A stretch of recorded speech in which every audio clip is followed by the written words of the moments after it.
to another episode of Winter Lemaster. Man, it took me a minute to get over here, huh? Today on Winter Lemaster, we are going to be talking about the most powerful word in production and probably the most powerful word in any form of service industry. And that word is no. Before we get into the subject of the word no, let's please finally give a moment to thank today's sponsor. We still don't have one. So, getting back into today's topic, the word no. Now, in my life, I am somewhat of a people pleaser. I enjoy easing the burdens of the people around me in some way, shape, or form. I like being helpful. I enjoy doing things that make people feel good, that make them impressed, that make their lives easier, and in some way, obviously, selfishly, reflect positively on me. It's been like that ever since I can remember. Getting back to the topic at hand, I didn't really realize that by not saying no, I was actually creating more problems for the project at hand. We all want to win favorability. We all want to keep people in good favor, right? In good standing. We all want people to look towards us favorably and say, that person is cool or good or helpful or nice or talented or great, whatever, right? Most of us don't like when somebody's like, they're difficult, or I don't want to do that with them, or whatever. There has to be a level of validation. There is a level of validation that we expect and that we thrive on somehow in our lives. And I'm specifically talking about our professional lives. One thing I learned, though, is as a producer, the more you say yes and the more you give, the more trouble you are making for yourself and for your client in the long run. The more times you say yes unchecked, the more times you acquiesce to every whim and request, you are setting yourself and your client up for failure. I was coming up about 3 years into my production career. I had this really great production mentor. He was a producer. He was a little from the old school. He was right there neck and neck, elbow to elbow during the supermodel era in the 90s, partying with Elton John, George Michael, Cindy Crawford. He was an art director in Italy. He was so well versed and so experienced in the production world. And he began to kind of mentor and teach me a little bit about the ins and outs of production. Before we even had the internet, he was there being able to put together these multi $1,000,000 campaigns and multi-page spreads in Vanity Fair and Vogue and Elle, and he was known from sea to shining sea. I was lucky enough to mentor under him and his production company when I first started, all the way through to where I am now. I still talk to him on a regular basis. One of the things that he said to me was, you need to learn how to say no. And that terrified me. Say no? So when the lead creator from Saks Fifth Avenue is asking me to do this, this, and this, and this, I need to say no? When Neil Kirk is shooting a campaign for a major German luxury brand and the art director from the brand is asking me for these 3 things, I have to say no? How do you say no to somebody?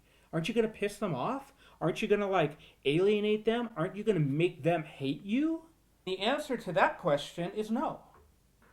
When you're in production, you have to do many things, but one of the things you have to do is you have to separate your personal feeling about what you're doing from your professional feeling about what you're doing. And that can be difficult because production is a personal affair. You are getting into a high velocity, high tension relationship in intense, short, passionate amount of time to deliver something that has oftentimes hundreds and hundreds of thousands of dollars on the line, right? So going into that situation is already like a high heat, a high pressure situation. So people are emotionally invested.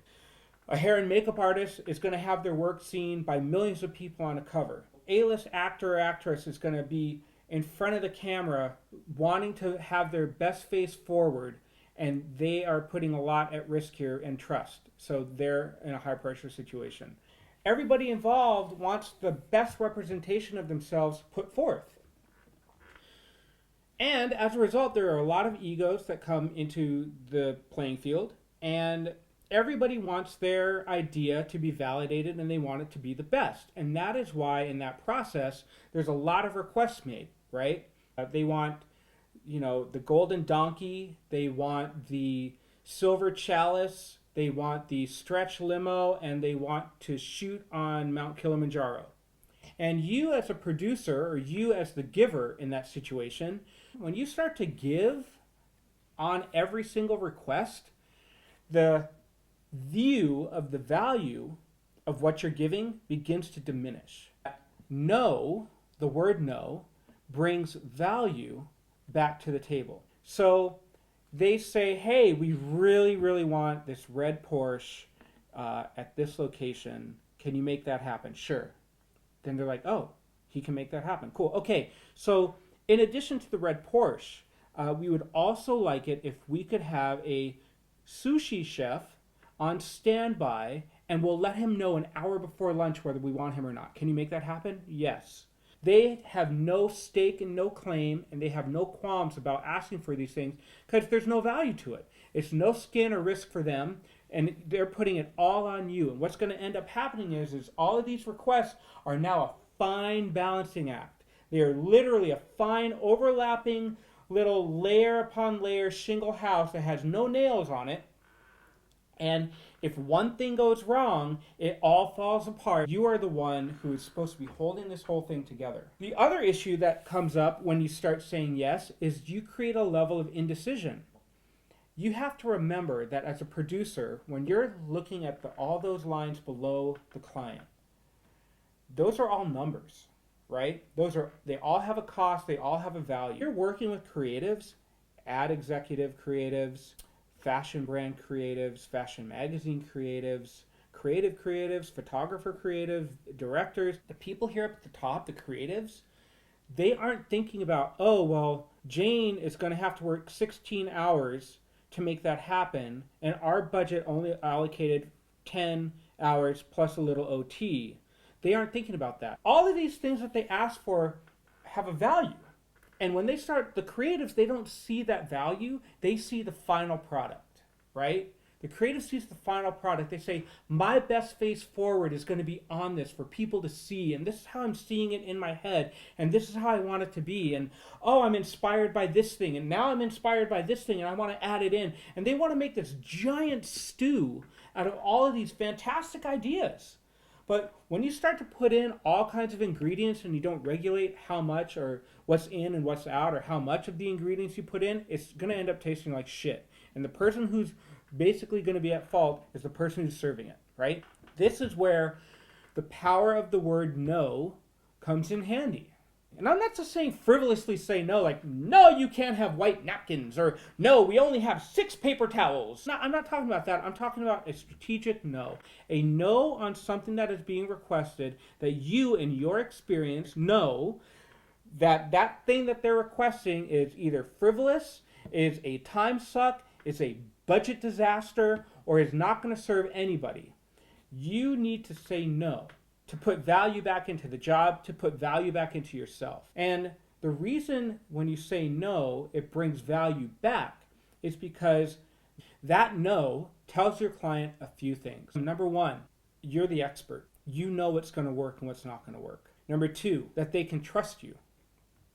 It's like if you go to a Michelin rated restaurant, there are these items on the menu and you make a request and you say, oh, I'd really like this tonight.